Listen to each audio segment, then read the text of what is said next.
Hello Aries, Leo, Sagittarius, Fire Signs. Ito po ay mga mensahe po para sa inyo, Fire Signs. Kung kailan po ninyo ito mapanood, that is when these messages are meant to reach you. No? So this is timeless po. This is for Fire Signs, Aries, Leo, Sag. Tingnan natin mga mensahe para sa inyo. Dark side, don't hide yourself away. Okay? So, wag ninyong wag kayong wag kayong magtago. Wag ninyong itago yung galing ninyo, wag ninyong itago yung sarili ninyo. Wag kayong mag-play small, no? But instead be confident at ilabas ninyo, i-unleash ninyo yung mga talents, skills, and gifts ninyo, yung mga capabilities ninyo, yung beauty ninyo, inner and outer beauty, no? Ilabas ninyo yan. Don't hide yourself away. Now is the time for you to shine, okay? Fire signs. Thank you. So, tignan natin ano pa ang mensahe. You have new horizons. Old ways won't open new doors. That's very true. Kaya dapat na magbukas kayo or buksan ninyo ang inyong sarili para sa mga bagong opportunities, para sa mga bagong pagkakataon, para sa new doors, no? Widen your horizons then, no? Kasi maaaring nandiyan dyan ninyo makikita yung mga bagong yung mga bagong oportunidad at posibilidad, no? That is going to cater or that's going to highlight your capabilities, yung mga talents and skills and gifts ninyo, at maaaring nandiyan dyan, ninyo madidiscover yung mga sitwasyon na makakatulong sa inyo para mailabas ninyo ang inyong mga galing, no? What else? We have expand. Growth is often uncomfortable and messy but necessary. So, feeling ko, fire signs, ito yung panahon, ito yung pagkakataon ninyo para mag-expand na kayo, para mag-grow, para mag-thrive. So, siguro, maaari talaga na merong mga bagong chapter sa buhay ninyo na bubuksan kayo sa ngayon. Meron kayong mga mai-encounter or merong dadating na mga bagong opportunities and possibilities, no, na ito yung magbibigay ng opportunity sa inyo or chance sa inyo para mag-grow na kayo, mag-expand na kayo, mag-progress na kayo, mag-prosper na kayo, yung ganon. So, good luck sa inyo. We have destiny. It is not in the stars but in yourself, and destiny is at play sa ngayon, fire signs. Okay? So, maaari talaga na meron ditong mga parating na mga sitwasyon na hindi ninyo inaasahan. It will just happen, it will just unfold. Hindi ninyo siguro ito dinadasal, hindi naman ninyo ito hinihingi, but things are going to come towards you because it's it's divine timing na, no? Divine timing has come na, kumbaga. So try to entertain them, no? Gawa ninyo ng paraan, i-consider ninyo, tignan ninyo before you totally ignore them or before you totally disregard them. Alright? We have magician energy. Napakaganda. Kasi, so most likely talaga meron dito mga opportunities and possibilities that are knocking on your door na ngayon. Kaya makikita nyo na, mararecognize nyo, then kumbaga i-acknowledge ninyo na yung mga nandito sa paligid ninyo na dumadating na opportunities that can support your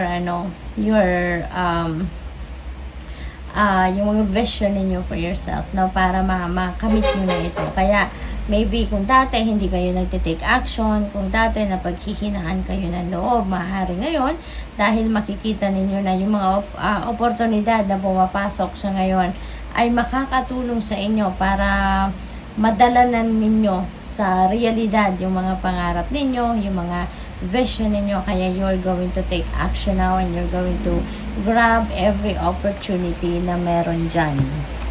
We have Four of Wands. Ayan. So this is a celebratory energy. Fire signs. Maaaring meron ditong union in marriage. Baka meron sa inyo magpapakasal sa ngayon, or baka merong pupuntahang kasalan, baka kayo ay maiimbitahan sa isang kasalan. So, maaaring gano'n. Or baka merong family reunion or reunion with friends, no? Maaring ganun din ang ganap. Maaari din na magta-travel pa ang iba sa inyo dito from afar, no? Para maka-attend kayo sa ano na to, sa okasyon na ito. So, good luck po.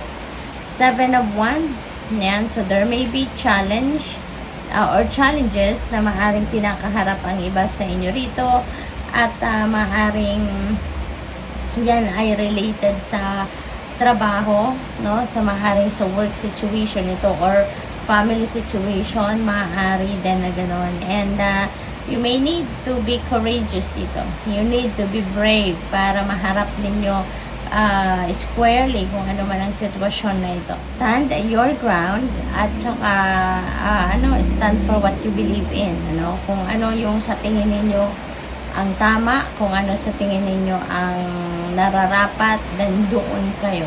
Okay? Do not give in doon sa mga pang-i-intimidate ng mga tao sa inyo or baka merong mga naninira sa inyo dito. Huwag kayong susuko, no? Huwag kayong susuko. If you feel like kailangan mong ipaglaban or depensahan ang inyong sarili or ang inyong sitwasyon, then do so.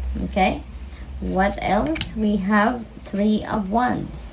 This is good luck, no? This is good luck. Maswerte kayo sa ngayon. Kaya kung ano man yung mga gusto ninyong gawin, gusto ninyong simulan sa ngayon, mga ventures, no? Rest assured na magtatagumpay kayo dyan at makukuha ninyo, no?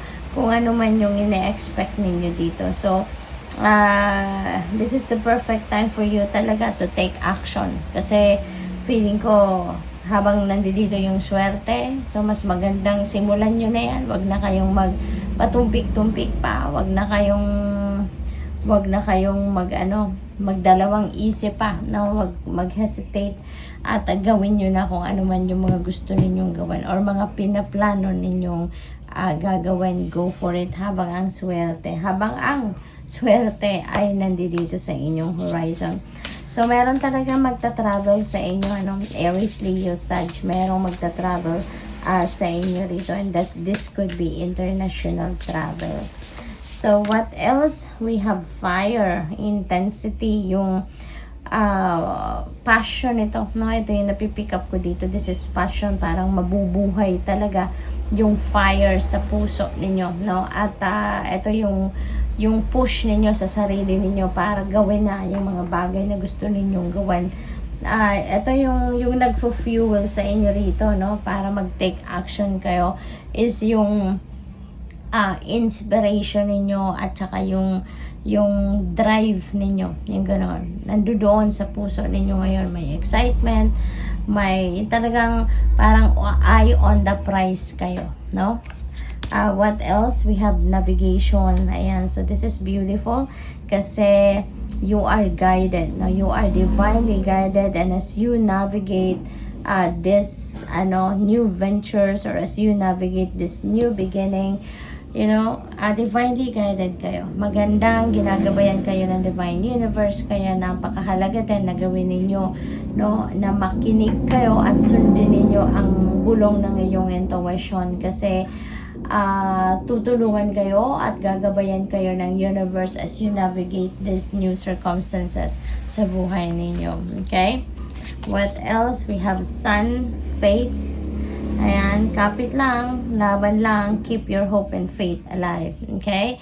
Tuloy-tuloy, pagsamasamahin ninyo yung intensity, yung drive, yung focus ninyo, at saka yung tiwala ninyo. Yung paniniwala ninyo sa Panginoon, yung faith ninyo sa kanyang divine plan, kapit lang kayo dyan, tuloy-tuloy lang, kahit meron kayong mga pagsubok na maaaring ma-encounter along your journey, never give up, keep your hope and faith alive, then you will expect, or you can expect good results. You can expect positive outcome sa mga gagawin ninyo, okay? What else? We have movement. Ayan. Ito talagang kailangan din ninyo. Okay? Kailangan talaga ninyo na mag-take action. And as you move towards pagpunta or accomplish ninyo doon sa mga plano ninyo ay talaga namang divinely guided kayo, talaga namang susuportahan kayo ng Divine Universe by sending you people na makakatulong sa inyo, resources na kakailanganin ninyo, and anything and everything that will help you na ma-carry out ninyo kung ano man itong mga goals ninyo, no? So, good luck. Thank you for watching. Love and light. Namaste.